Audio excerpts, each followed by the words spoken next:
जी हाँ दोस्तों, अचानक बदला बिहार का समीकरण, चमकी तेजस्वी की किस्मत, सीएम बनना हुआ तय। जेडीयू और बीजेपी की उलझनों में फंस गया पेच। तेजस्वी को अभी से मिलने लगे सीएम पद की बधाई। बहुत स्वागत है आप सभी का। आप देख रहे हैं द राजनीति का विशेष सेगमेंट खबर और विश्लेषण। मैं हूं जब्बार खान। दोस्तों, आखिर बीते 2 से 3 दिनों में बिहार की सियासी फिजा में ऐसी कौन सी स्थिति बदली जिसकी बुनियाद पर बिहार विधानसभा के चुनाव के समीकरण के बदल जाने की बात कही जाने लगी। आखिर वो कौन सा इंटरनल भारतीय जनता पार्टी समेत पॉलिटिकल पार्टियों का सर्वे है और एजेंसीज का सर्वे है जिसमें तेजस्वी यादव की किस्मत के चमकने की तरफ बातें कही जा रही हैं।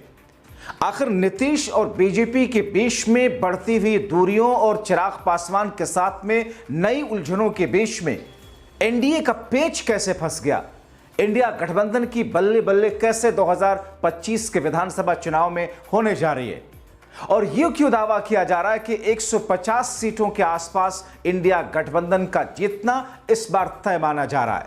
मतलब तेजस्वी यादव की किस्मत चमक चुकी है और तेजस्वी यादव अगले बिहार के मुख्यमंत्री होने जा रहे हैं। मगर कैसे? विस्तार से आपको बताते हैं दोस्तों। अंत तक इस वीडियो को जरूर देखें ताकि इसको समझ सकें। दोस्तों, एक तरफ बीजेपी नीतीश चिराग सीएम दावेदारी सीटों के बंटवारे में न सिर्फ उलझे हैं बल्कि सिर्फ टोवल किसी स्थिति सी है। हर दिन बीजेपी की तरफ से या नीतीश की तरफ से या फिर चिराग की तरफ से कोई बयान या कोई सांकेतिक कदम आ जाता है जिससे एनडीए के सीएम फेस तो छोड़िए, एनडीए की वापसी पर ग्रहण लग गए। मगर इस बीच में तेजस्वी यादव की किस्मत पलटी मारती हुई दिख रही है और ऐसे में तेजस्वी की किस्मत उनको सीएम की कुर्सी तक ले जाती हुई दिख रही है। और ये मैं यूं ही नहीं कह रहा हूं बल्कि इसके पीछे ठोस तर्क, कारण और तथ्य हैं। दोस्तों, बिहार में वहां के हर हलचल पर नजर रखने वाले, जमीन पर सियासी नब्ज समझने वाले राजनीतिक बुद्धिजीवियों और वरिष्ठ पत्रकार इस बात के दावे करने लगे कि इस बार तेजस्वी की किस्मत में सीएम कुर्सी पर बैठना एक तरीके से लिखा हुआ है। जाहिर है, राजनीतिक विश्लेषकों के इन दावों पर तेजस्वी, लालू समेत इंडिया गठबंधन का खेमा उत्साहित और खुश नजर आ रहा। तो दूसरी तरफ हर हाल में नीतीश को साइडलाइन करके चुनाव के बाद में अपना सीएम बनाने की चाह रखने वाली बीजेपी के माथे पर परेशानी और पसीने दिख रहे हैं। मीडिया हाउसेस और एजेंसियों के पार्टियों के इंटरनल सर्वे में तेजस्वी की बल्ले बल्ले होती दिख रही है। दोस्तों, भले ही एनडीए को लेकर मेनस्ट्रीम मीडिया उनके फेवर में हर बात कहता दिखे, मगर जमीनी हकीकत के बारे में कहा जा रहा है कि इस बार 2025 के विधानसभा चुनाव में इंडिया गठबंधन की सरकार बनना, तेजस्वी का सीएम बनना करीब करीब तय है। दोस्तों, तेजस्वी अभी बिहार विधानसभा में विपक्ष के नेता हैं। अब तक 2 बार बिहार के डिप्टी सीएम रह चुके हैं। यह मौका उनको तब मिला जब नीतीश कुमार आरजेडी के साथ महागठबंधन के नेता हुआ करते थे। पहली बार 2015 में और दूसरी बार अगस्त 2022 में।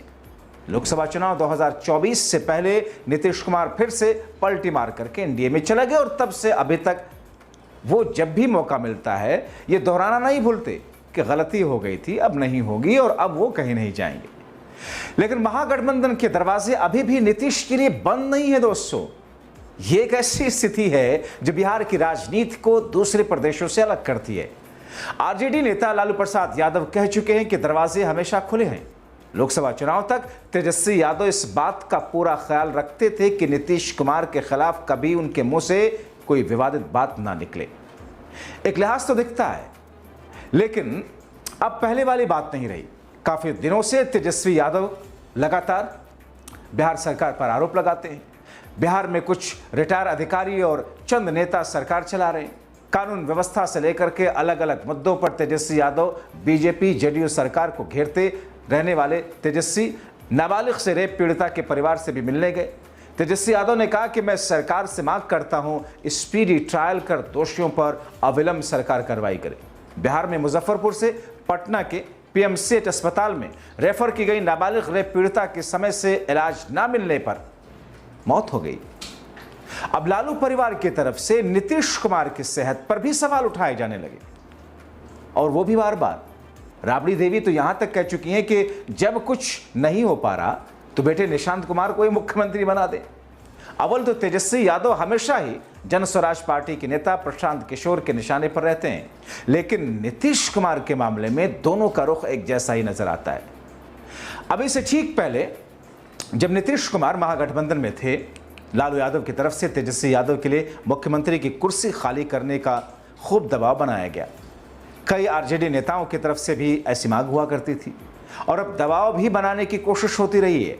एक बार तो दबाव में आकर नीतीश कुमार ने बोल भी दिया था कि आने वाले चुनाव में नेतृत्व तेजस्वी यादव के जिम्मे ही रहेगा। जब नीतीश कुमार को लगा कि कोई रास्ता नहीं बचा तो पाला बदलकर फिर से एनडीए में लौट आए और 5 साल बाद तेजस्वी यादव एक बार फिर से आने वाले विधानसभा चुनाव में नीतीश कुमार को चैलेंज करने की तैयारी में। अपनी बिरादरी के जनाधार के साथ में लालू यादव के एमवाई फैक्टर तेजस्वी यादव के पक्ष में है, तो हाल में हुए सर्वे में मुख्यमंत्री पद के सबसे पसंदीदा चेहरे के रूप में सामने आए। लेकिन पेच वही फंसा है कि क्या सर्वे में दर्ज हो रही लोकप्रियता तेजस्वी यादव को मुख्यमंत्री की कुर्सी तक पहुंचाएगी। दोस्तों, बिहार में नई सरकार और सीएम फेस को लेकर हुए बीते दिनों इंडिया टुडे के सी वोटर के सर्वे के मुताबिक तेजस्वी यादव काफी समय से मुख्यमंत्री पद के लिए बिहार के लोगों की पहली पसंद बने हुए हैं और इस मामले में कम से कम सर्वे में तेजस्वी यादव ने नीतीश कुमार को तो काफी हद तक पीछे छोड़ दिया। सर्वे के हिसाब से देखें तो तेजस्वी यादव को युवा, पिछड़े, मुस्लिम वोटर काफी पसंद कर रहे हैं। फरवरी महीने में तेजस्वी यादव की लोकप्रियता करीब 41% दर्ज की गई थी, जो अप्रैल में 36% के आसपास बनी रही, लेकिन मई में और उसमें इजाफा हुआ 37% के ऊपर जाते फिर से दिख रही है। यानी कि जिस अंदाज में तेजस्वी यादव जिस तरीके से बीते 8 महीनों में मुख्यमंत्री के पद के लिए सबसे ज्यादा लोकप्रिय नेता होकर के उभरे हैं और 40 से 42% के आसपास, 37 से 38% के आसपास ये बनी हुई है। नीतीश कुमार की लोकप्रियता उतार चढ़ाव के साथ में जैसा कि दिखा, लेकिन तेजस्वी यादव के मुकाबले काफी पीछे नीतीश। फरवरी में सर्वे में नीतीश कुमार की लोकप्रियता मुख्यमंत्री के तौर पर महज 18.4% थी, जबकि तेजस्वी 40+ थे। लेकिन अप्रैल में यह और घट गई, नीतीश के लिए 15% रह गई। मई में फिर से 18% के आसपास नीतीश हैं, लेकिन तेजस्वी 37 से प्लस हैं। यानी कि दुगने से ज्यादा इजाफा है तेजस्वी यादव में और नीतीश कुमार में बीच में फर्क में। नीतीश कुमार को मुख्यमंत्री के रूप में पसंद करने वाले सर्वे की स्थिति ये बताती है कि उनकी लोकप्रियता कहां धराशायी हो गई। सर्वे में मुख्यमंत्री पद के और भी दावेदार उभर कर सामने आए, लेकिन तेजस्वी यादव उनके बीच में काफी गैप पाया गया। तेजस्वी यादव के पक्ष में एक बात और है कि बीजेपी के डिप्टी सीएम सम्राट चौधरी को सर्वे में जो जगह मिल रही है वो प्रशांत किशोर और चिराग पासवान के भी नीचे हैं। यानी कि बीजेपी के पास में बिहार विधानसभा चुनाव में या बिहार में मुख्यमंत्री पद के लिए कोई वैसा सुटेबल फेस है ही नहीं है। वो प्रशांत किशोर से भी नीचे बीजेपी है। मगर जब आपके सामने मंजिल दिखती है दोस्तों, किसी भी मामले को उठा करके देख लें, तो फिर ऐसे में ढेरों सारी चुनौतियां भी होती हैं। ऐसी अगर तेजस्वी यादव के रास्ते में मुश्किलों की बात करें तो कई सारी हैं, क्योंकि अगर किस्मत चमकती हुई दिख रही है, बिहार के लोग अगर तेजस्वी यादव को इस स्तर पर पसंद कर रहे हैं और इंडिया गठबंधन इंटैक्ट से और इंटैक्ट होता हुआ दिख रहा है, एनडीए में कहीं ना कहीं वो चीज नहीं दिख रही है, कुछ मिसिंग सी दिख रही है, तो फिर सांकेतिक तौर पर इंडिया गठबंधन के बल्ले बल्ले और तेजस्वी की किस्मत मुख्यमंत्री की कुर्सी तक पहुंचने वाली दर्शाई जा रही। 2020 के चुनाव में तेजस्वी यादव के नेतृत्व में अगर देखें चुनौतियों की शक्ल में अगर मैं बात करूं कि साहब ये सारी चीजें तो खूबियां हैं, अच्छाइयां हैं जो तेजस्वी के लिए फायदेमंद होंगी, मगर चुनौतियां क्या हैं।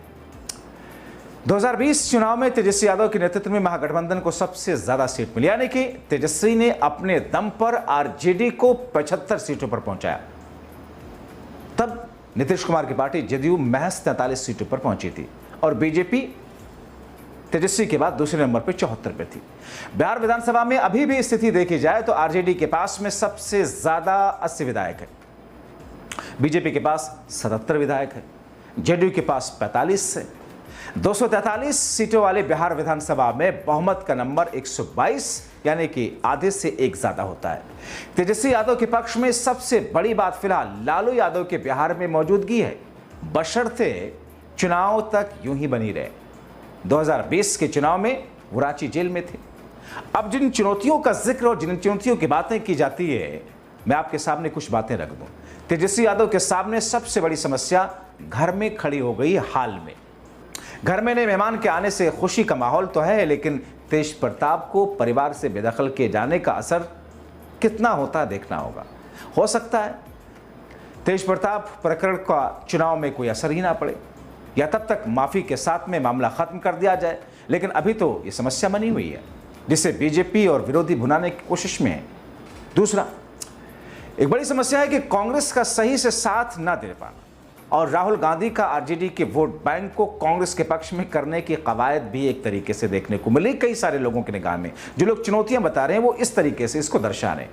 कई दौर के बात और मुलाकात के बाद में कांग्रेस नेता तेजस्वी यादव को महागठबंधन के मुख्यमंत्री पद का चेहरा बनाने पर अभी भी खुल करके ऐलान नहीं कर पाए। तीसरे, यादव के साथ मुस्लिम वोट लालू यादव की राजनीति के बड़े आधार हैं। एआईएमआईएम नेता असदुद्दीन ओवैसी का असर तो 2020 में दिखा। इस बार कांग्रेस के साथ साथ प्रशांत किशोर के जन स्वराज पार्टी भी मुस्लिम वोटों पर नजर टिकाई हुई है। तो ऐसे में अब कितना नुकसान पहुंचा पाते हैं प्रशांत किशोर देखना होगा, लेकिन कहा यह जा रहा है कि ओवैसी इंडिया गठबंधन का हिस्सा हो सकते हैं। नंबर 4, प्रशांत किशोर लंबे समय से तेजस्वी यादव के खिलाफ कैंपेन चला रहे हैं। लोगों को तेजस्वी यादव को मौका ना देने के लिए अलग अलग तरीकों से समझाते आ रहे हैं। 2024 के उपचुनाव में आरजेडी को डैमेज तो नहीं कर पाए, लेकिन जिस तरीके से 4 सीटों पर वोट शेयर 10% तक हासिल किया, तेजस्वी यादव के लिए संकेत ठीक नहीं है। इसी तरीके से 5वीं चुनौती, भले ही नीतीश कुमार से लोकप्रियता में तेजस्वी आगे हों, लेकिन उनके पीछे बीजेपी मजबूती से डटी हुई है नीतीश के, यानी कि गठबंधन उनका इंटैक्ट जिस मजबूती के साथ जमीन पर है। फर्ज कीजिए ऑपरेशन सिंदूर का चुनाव में असर हुआ, मैं नहीं कह रहा हूं असर होगा, लेकिन अगर असर हुआ तो गठबंधन की डगर के लिए कितनी कठिनाई हो सकती है, यह देखना बहुत अहम होगा। हालांकि फिलहाल अगर देखा जाए, ऑपरेशन सिंदूर का चुनाव में लाभ भारतीय जनता पार्टी को मिलता हुआ नहीं दिख रहा है। मैं ये नहीं कह रहा हूं कि ऑपरेशन सिंदूर की वजह से बीजेपी को कुछ नुकसान होगा, हो भी सकता है। लोगों की जनभावनाएं जिस तरीके से आहत हुई उसकी बुनियाद पर लोगों का मन खट्टा हुआ हो, लेकिन वहीं कुछ लोगों को इतना ही बार काफी है कि साहब पाकिस्तान में घुस करके आतंकियों को 9 अड्डों को उनको तबाह किया गया, हाफिज सईद के 14 लोगों को मारा गया।